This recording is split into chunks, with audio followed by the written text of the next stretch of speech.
kita melihat candle-candle itu membuat struktur apa. Misalnya dari atas ke bawah, dia ada drop, lalu bikin base, lalu drop untuk ya orang-orang supply and demand.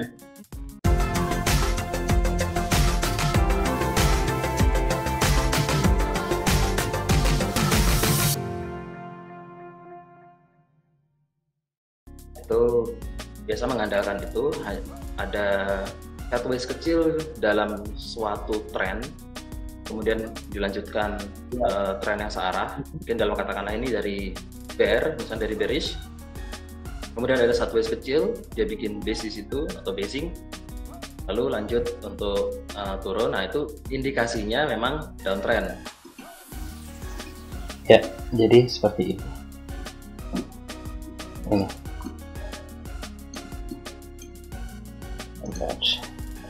Oke. Drop, dia basing di sini, lanjut drop. Itu yang dimaksud drop base drop. Juga dengan untuk yang naik ya. Ini hitungan masuk rally, pullback. Pullback ini kalau di time frame ini bisa jadi base, apalagi kayak gini base. Ini rally, base, rally. Dia melanjutkan. Kalau ada harga yang diam di area ini lalu bikin momentum untuk naik, ada bullish pressure, ada bullish momentum, itu melanjutkan. Jadi turunnya cuma pullback untuk naik. Jadi base ini base yang kuat untuk supply and demand. Tapi ternyata tadi ditembus. Tetap ini base yang kuat karena pernah terjadi sebelumnya pada terjadi kesepakatan harga di sini. Jadi harga akan dihormati.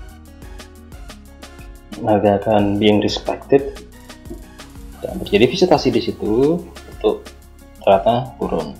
Jadi ya mainnya di struktur. Mana tadi? Nah, kalau saya di base-nya itu tercipta struktur high structure sama low structure.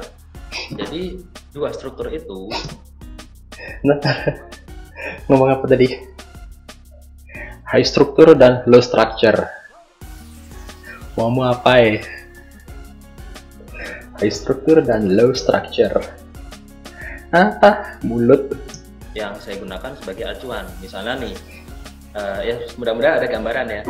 Harga turun, lalu base, harga turun, lalu base, lalu turun lagi. Nah, di base itu kan pasti dia punya ada high dan low-nya. Nah, high dan low-nya itu ditandai. Itu kayak yang tadi Pak Nur bilang, kenapa kok ekor itu penting? Ekor-ekornya saja yang saya ambil. Bodinya karena itu sempit-sempit kan, jadi ambil ekor yang paling tinggi dengan body yang paling tinggi juga. Atau gitu yang di bawah, ekor yang paling rendah dengan body yang paling rendah. Itu akhirnya dibuat menjadi dua level strukturnya untuk high structure sama low structure. Nah, itu benar-benar ngomongnya yang kembali ke situ, saya sebutnya visitasi. Structure low structure. Sebelum harga melanjutkan pergerakannya, pasti harga itu akan kembali lagi. Bukan pasti sih, pada umumnya. Gue ngomong pasti lagi keplak. Karakteristik harga nggak kembali ke, ya bisa memang lagi momentumnya lagi kuat, nggak ada kembali, dia lanjut aja bebas, terserah mau gimana. Nah, oke. Yang saya masukkan tadi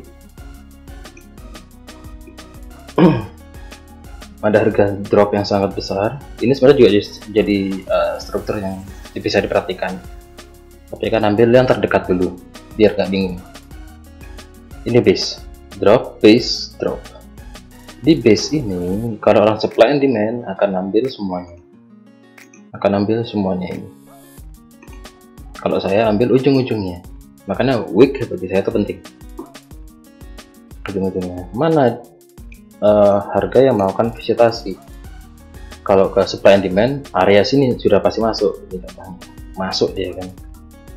Kalau saya ngelihat visitasi berhenti dan ada rejection di situ atau ada momentum yang kuat. Oke, misalnya nih saya supply and demand, lalu waktu harga di bawah pasang waktu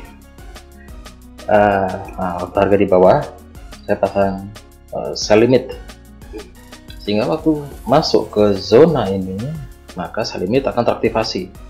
Itu oke kalau untuk ambil reward ratio-nya ya. Open di sini, SLA di atas struktur yang ada. Saya di atas struktur ini struktur 1, struktur 2, anggapnya gitu. Low structure dengan high struktur. Di sini SLA di situ, TP-nya misalnya 1/2 aja, 1/2. Nah, itu masuk tuh. Oh, ini juga masuk. Jadi masuk, limitnya dapat 1/2. Tapi kalau mau misalnya mau lebih jauh 1/3 aja masuk. Tapi kalau mau lebih jauh, dia keburu balik kena stop loss.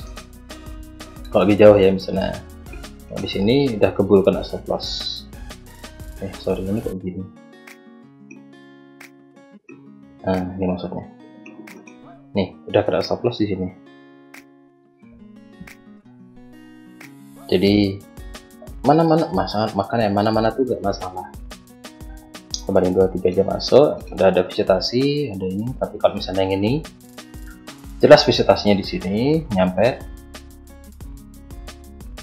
lalu tunggu harga ada momentum. Ini momentum bull, tapi karena belum lebih, masih ditunggu sampai ada momentum yang melewati semuanya. Bukan engulf tapi melewati semuanya, dan ternyata candle berikutnya engulf kayak gini, tak. Oke, jadi umumnya harga sudah nyampe, ada turun, di candle berikutnya langsung open. Memang risknya lebih besar karena tetap harus di atas struktur, aturannya gitu. Jadi tadi sebenarnya bisa 2 kali dapat kan, di sini sama di sini. Di sini sell limit, lalu yang berikutnya itu yang pakai nunggu konfirmasi. Kalau pakai limit order nggak ada konfirmasi. Untung ruginya ada juga, semua pasti ada. Nah, tetap 1/2, cuman dia lebih besar angkanya, pipsnya. 1/3 gimana? So 1/4 juga masuk di sini, cuma lebih lama. 4,79 membanding 4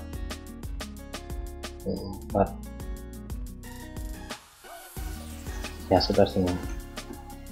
Jadi memang peluangnya lebih besar. Tapi bukan berarti supply demand juga sell limit itu enggak, saya juga pakai tetap. Ini yang butuh konfirmasi. Misalnya pun konfirmasinya di sini di tank, misalnya lebih hati-hati karena lebih fear-nya masih lebih besar. Jadi nunggu konfirmasinya setelah candle yang engulf atau yang benar-benar 1, 2, 3, candle ketiga bear ini, candle barunya open, berarti di sini open. Sama kurang lebih dengan yang tadi pakai sell limit, cuman ini risknya lebih besar, tapi pencapaiannya tetap juga bisa 1/2, 1/3. 1/3 masuk juga, dan pipsnya lebih besar. Jadi itu yang dimaksud. Jadi teknik mana-mana nggak masalah.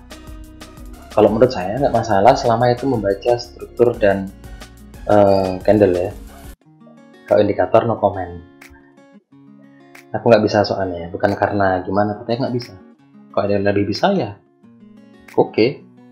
Yang penting jadi kan. Gitu. Lanjut. Setelah dia kembali itu dilihat misalnya terhenti di struktur yang low, dilihat ada nggak momentum balasannya untuk pressure-nya untuk bear.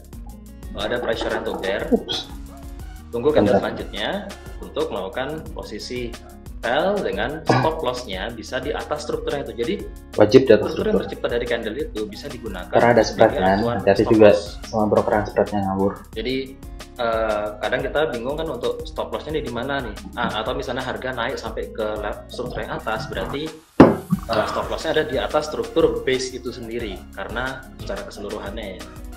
Jadi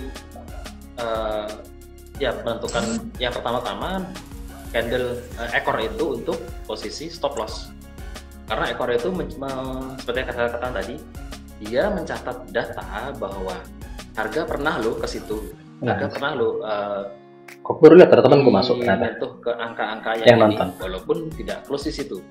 Walaupun close di tempat lain, tapi harga pernah mencatat.